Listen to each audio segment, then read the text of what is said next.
انا عايزك يا اللي ما بتصليش سؤال واحد ورد علي، سؤال واضح وصريح ويحتاج الى اجابة قاطعة. انت ما بتصليش ليه؟ قول لي ما تزعقش. حاضر. انت ما بتصليش ليه؟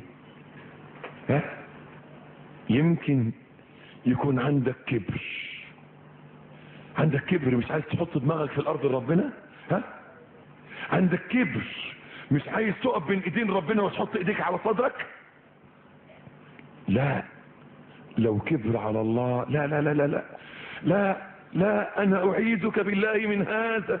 لا، ده كبر على ربنا تبقى مصيبة كبيرة، تبقى مشكلة ضخمة جدا. لا لا لا لا، برضه انا بقول انت اطيب من كده. مش فاضي والله، انا نفسي اصلي بس ما فيش وقت. صح؟ هتقول كده؟ اجاوبك انا بقى، اقول لك ان الله عز وجل اخبرنا ان المال خادم وان الدين مخدوم. المال ايه؟ خادم والدين مخدوم. قال رسول الله. وكمان ما بتصليش على النبي. طب صل. اللهم صل على النبي محمد وآله وسلم تسليما كثيرا. يقول رسول الله، سمعني الصلاة عليه وعلى آله الصلاة والسلام، يقول إن الله قال إنا أنزلنا المال لإقامة الصلاة وإيتاء الزكاة. عرفت ربنا اداك الفلوس ليه؟ قول لي لا ما عرفتش برضه. اقول لك الحديث ثاني. الرسول مصدقه؟ انا عارف انك بتحبه برضه، ده رسول الله محمد عليه وعلى اله الصلاه والسلام بيقول ان ربنا قال. تصدق؟ ربنا قال ايه؟ انا انزلنا المال لإقامة الصلاة وإيتاء الزكاة. عرفت ربنا اداك فلوس ليه؟ تقول لي عشان بيحبني. طيب يا اخي انكسف بيحبك وانت تكرهه. بتكرهه ليه؟ ما قلت لك ما بكرهوش. طيب خلاص، طب ما بتكرهوش ما زال السؤال قائم. امال ما بتصليش ليه؟ مش فاضي. يعني ايه مش فاضي؟ خايف تصلي لا الفلوس تروح.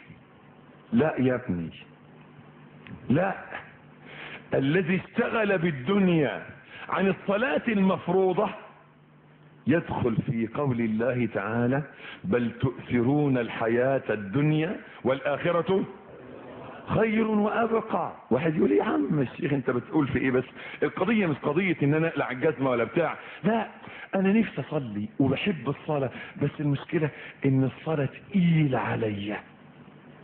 كل من وصلي الاقي حاجة تحسني. بتقول كده؟ اقول لك انا سهلة دي جدا، سهلة جدا يا ابني. ديك لا هي مرض سرطان ولا هي فشل كلوي ولا هي مش مشكلة، مش معضلة.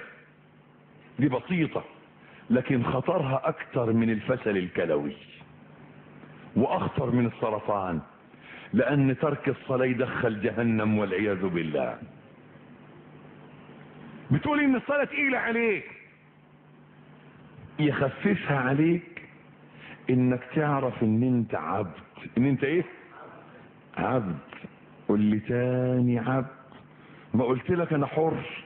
لا انت مش حر، انت عبد ابن عبد. عبد لمين؟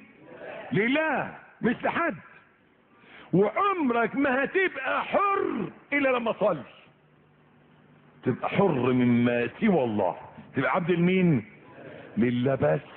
لكن طول ما انت خايف من المدير تبقى عبد المدير، خايف على الفلوس تبقى عبد الفلوس، خايف على الجزمة تقلعها تتسرق تبقى عبد الجزمة، خايف كل اللي انت تخاف منه وتخاف عليه تبقى عبده. يوم ما تصلي وتستسلم تبقى عبد مين؟ لله. وكل ده بقيت حر منه، بقيت حر منه. فعشان كده خلي بالك، عشان تتخلص من التقل ده تعرف انك عبد وان اعمالك عليك مستحقة. للصلاة تقيلة عليا وكل ما انوي الصلاة حاجة تحسني، جاهد. انت مش فاكر مرة جيت تنام مش جاي لك نوم، جاهدت نفسك عشان تنام، حصل؟ حطيت مخدة فوق دماغك وربطت عينيك واتغطيت وقفلت الباب وسكتت العيال، جهاد في سبيل النوم. انا عايزك تجاهد مرة في سبيل الله انك انت تجاهد نفسك عشان تصلي. لا انا مش قصدي كده والله، برضو مش يعني سيبك. اللي يقول لك مش فاضي ده كذاب، هي الصلاة 10 دقايق. اللي يقول لك مسألة اقلع الجزمة وما قلعش الجزمة ده كلام فارغ. ده اللي يقول لك الصلاة تقيلة عليا، لا تقيلة ولا حاجة، احنا بنعمل حاجات اتقل من كده. امال ايه المشكلة يا ابني؟ يقول لك اصل كل اللي بيصلوا دول حرامية. مشكلة. شوف تعدي كده على المسجد تلاقيهم كلهم كده. ازاي بس يا عم الحاج؟ ده المصلين ربنا قال ان الصلاة تنهى عن الفحشاء والمنكر. ازاي تقول الكلام ده؟ واحدة تقول لك ده كل النساء اللي بيصلوا دول كده، زي ما بيقول كل المنقبات دول كده يعني. هي دي المصيبة. نقول له لا، وإن كان اللي بيصلوا حرامية انا عايزك انت تصلي وتبقى قدوة وامين وشريف وصادق، وقول لهم هي دي بقى الرجالة اللي بتصلي. سيبني منكم، اللي عايز يصلي صح يصلي زيي بقى. انا عايزك تبقى انت الراجل بتاعها، تبقى انت الاستاذ، تبقى انت الامام الكبير قوي، تبقى انت احسن واحد في اللي بيصلوا. معلش اصل في مشكلة تانية، ايه المشكلة التانية؟ يقول لك كل ما اصلي تحصل لي مصيبة، كل ما اجي اصلي تحصل مصيبة. في مرة دخلت اصلي جزمة اول لبسة لسه جايبها ب 600 جنيه اتسرقت. في يوم صليت وحسيت براحة كده واتبسطت، قمت نمت في المسجد، قمت لقيت المحفظة اتسرقت. في يوم صليت وانا مروح من الجامع لقيت ابني العربية خبطته كسرت رجله، رجع وهكذا. هقول لك معلش، كل ده بيحصل لان ربنا بيحبك، عايزك، فعايز يجيبك. ربنا عمال يزنق عليك عشان تقول له يا رب سيدي، عشان تدعوه. من لم يسأل الله يغضب عليه. ولما تعيش في عافية على طول ما بتقولش يا رب، فربنا بيبتليك عشان ايه؟ عشان تقول يا رب. وكمان ده اختبار، لان ربنا قال ومن الناس من يعبد الله على حرف، فإن أصابه خير اطمأن به وإن أصابته فتنة انقلب على وجهه خسر الدنيا والآخرة. فأنا بقول لك لا، ما تخافش لما تحصل لك المصيبة دي قل له لك الحمد يا رب، أنا بحمدك واشكر فضلك إن أنت بتبتليني عشان تشوفني صابر ولا لا صابر، لا جامد يا رب، ما تخافش عليا، مش هتفص، أنا معاك يا رب مهما عملت فيا. ساعتها ربنا يحبك ويعافيك من كل بلاء ويديك نعم كتير قوي قوي قوي قوي قوي. والله مش مسألة قلة فضل، بس قضية ان انا بقلع الجزمة واشمر القميص وبلل نفسي اما اروح اصلي، واما اروح ما بنسى اصلي، بنشغل شوية. انت عارف مشاكل الدنيا كتير، اقول لك لا ما تقلعش الجزمة، انت خايف من قلع الجزمة ما تقلعهاش، الدين يسر، امسح عليها. ايه يا عم الشيخ ينفع؟ والله ينفع، بس بشرط انك اصلا في البيت تبقى قبل ما تلبسها تعمل ايه؟ تتوضى وتصلي. شوف يا عم الحاج، انا هقول لك ببساطة، القضية مش قضية الصلاة، المهم هنا ادام القلب ابيض خلاص. هي ايه الصلاة يعني؟ مش مشكلة الصلاة، المشكلة ان انا الحمد لله ما بأذيش حد وبذكر ربنا بحبه قوي، وحتة الصلاة دي اللي فضلة بسيطة مش مشكلة خالص. اقول له معلش، اصل موضوع القلب ده اللي يعرفه مين؟ الله. اللي يعرف موضوع القلب ده مين؟ الله. ممكن يكون قلبك ابيض بس انا ما اعرفش. اللي يثبت ان قلبك ابيض انك تصلي. اللي ما بيصليش، احنا عندنا خبر ان قلبه اسود من النبي.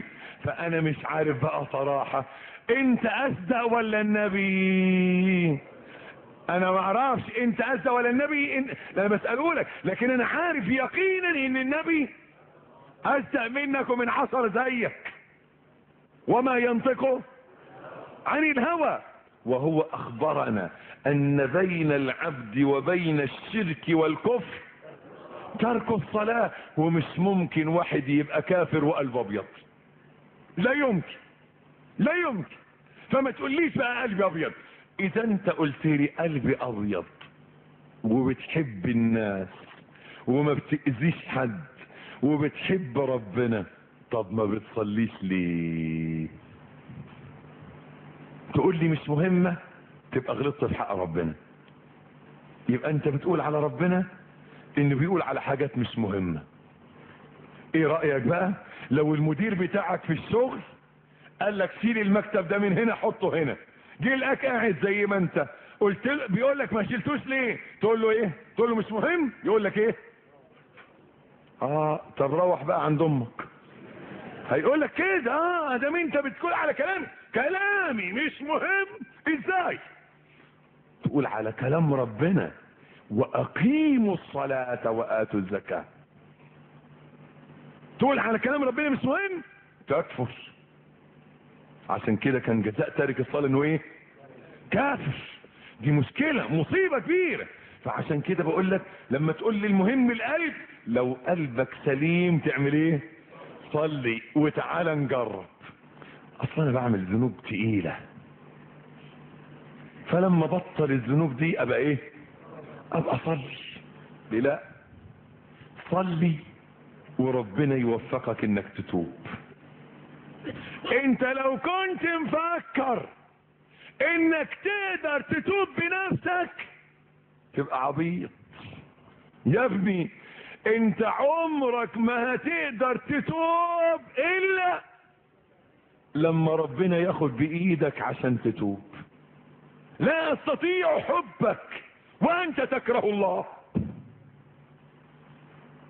انا عارف انك هتقول لي ليه الغلط ده؟ ليه تقول ان انا بكره ربنا؟ انا بحب ربنا. وانا اقول لك لو بتحب ربنا ما تجيلوش ليه؟ ترفض دخول بيته ليه؟ لو بتحب ربنا مش عايز تقرب له ليه؟ مش عايز تسمع كلامه ليه؟ لو بتحب ربنا كنت تقف بين ايديه عشان تقدر تنصب وجهك لوجهه بين يديه.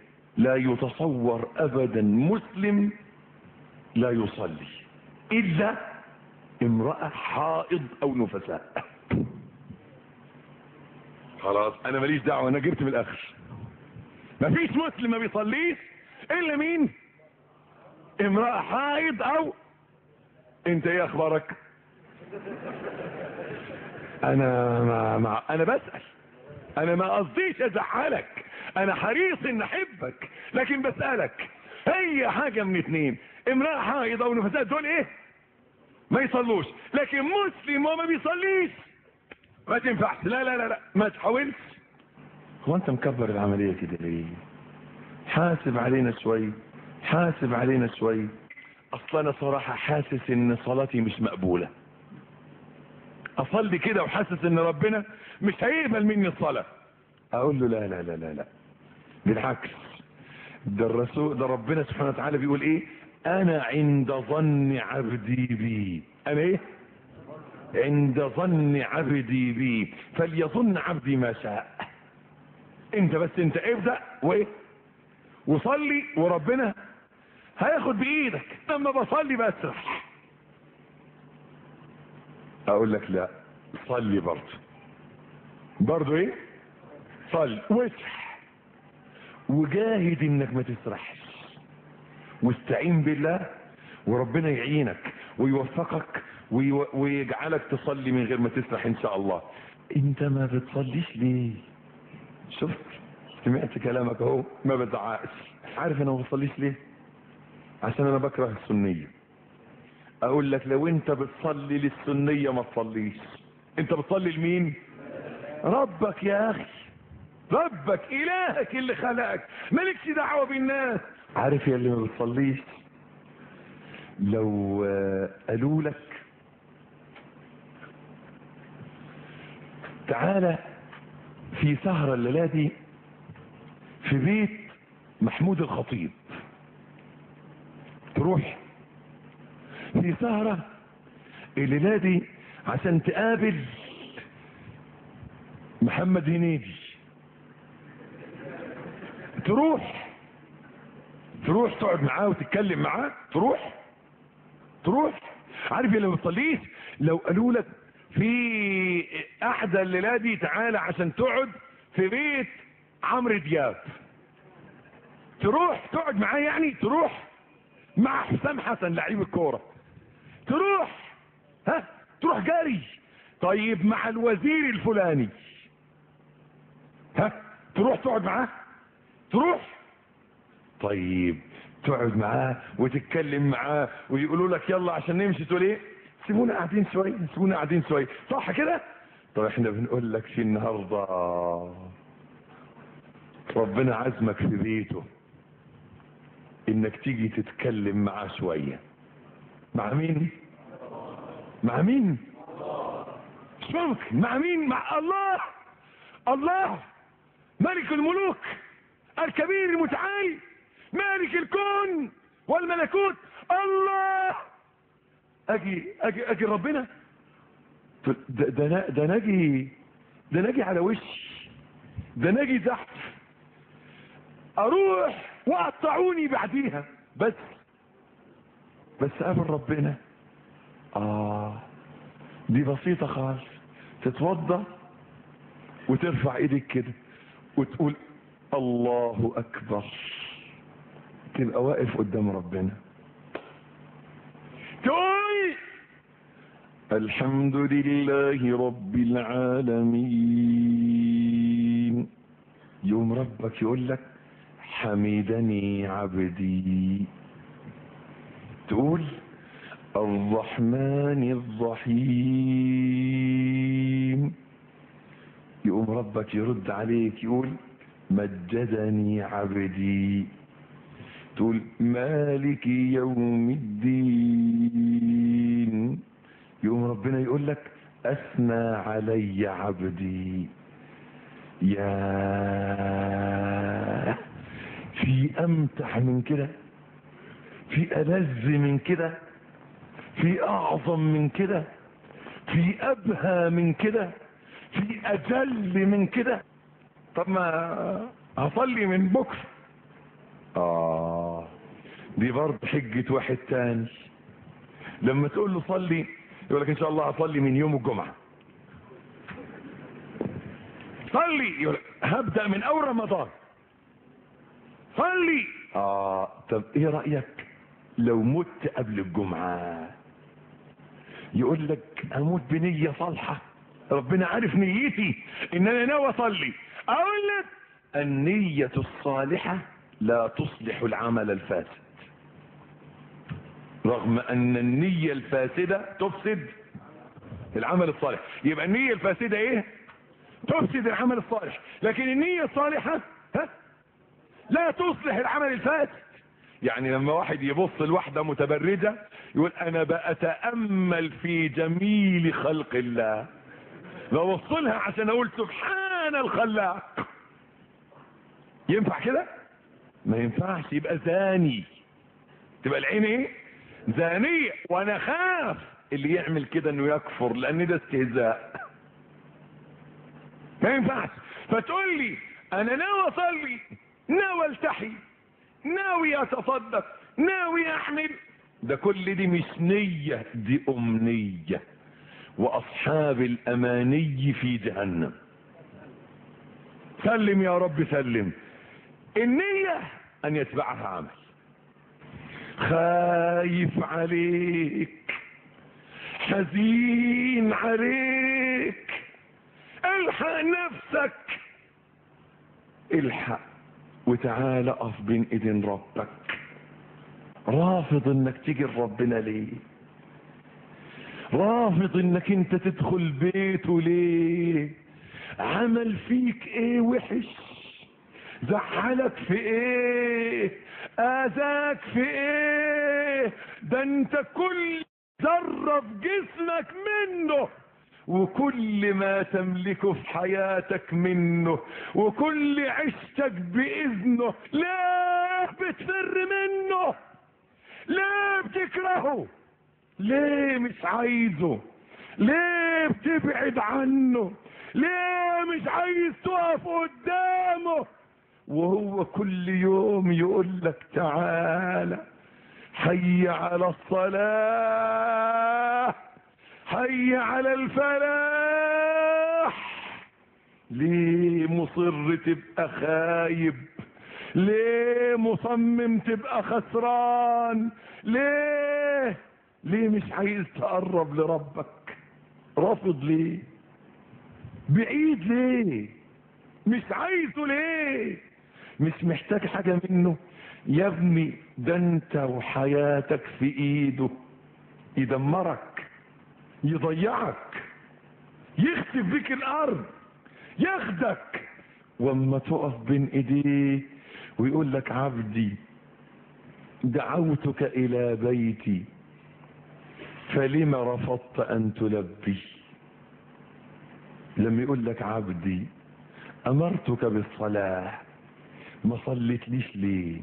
تقول له ايه؟ تقول له ايه؟ جاوب. الصلاة يا جماعة، انا هسألك سؤال، الصلاة فيها حاجة وحشة؟ متعبة يعني؟ مؤذية يعني؟ امال ليه ما بتصليش؟ يا تارك الصلاة، هل يرضيك ان يكون انتسابك الى ملة الاسلام، ان يكون انتسابك الى دين التوحيد، ان يكون انتسابك الى امة محمد صلى الله عليه وسلم مسألة خلاف بين العلماء؟ انت ترضى كده انك تبقى محل شك؟ يا ترى زي اليهود والنصارى، زي المجوس عباد البقر والنار، ولا هو كافر ومسلم في وقت واحد؟ ترضى ان يكون انتسابك للاسلام محل خلاف بين العلماء، فريق يقول كافر مشرك حلال الدم والمال لا يستحق الحياة، بل على خليفة المسلمين ان يقتلك ردة. يقولون انه لا يجوز لك ان تتزوج من مسلمة، بل يقولون لا تصح ولي شرعي تجوز بنتك. يقولون انك لا تورثهم ولا يورثوك. يقولوا انك اذا مت لا تغسل ولا تكفن ولا يصلى عليك ولا تدفن في مقابر المسلمين. بيقولوا انك هتخلد في جهنم مع فرعون وهامان وابي جهل وابي لهب وسائر اعداء الدين. وان ما كنتش دي، الفريق الثاني بيقول انك فاسق فاجر عاصي يجب قتلك حدا ان اصررت على ترك الصلاة من الخليفة. انت ترضى ان يبقى الخلاف فيك كده؟ انك يا فاجر يا كافر، انك يا فاسق يا ملحد، انك يا مجرم يا خارج من الملة؟ ترضى؟ والله انا مرضى لك، والله انا مرضى لك.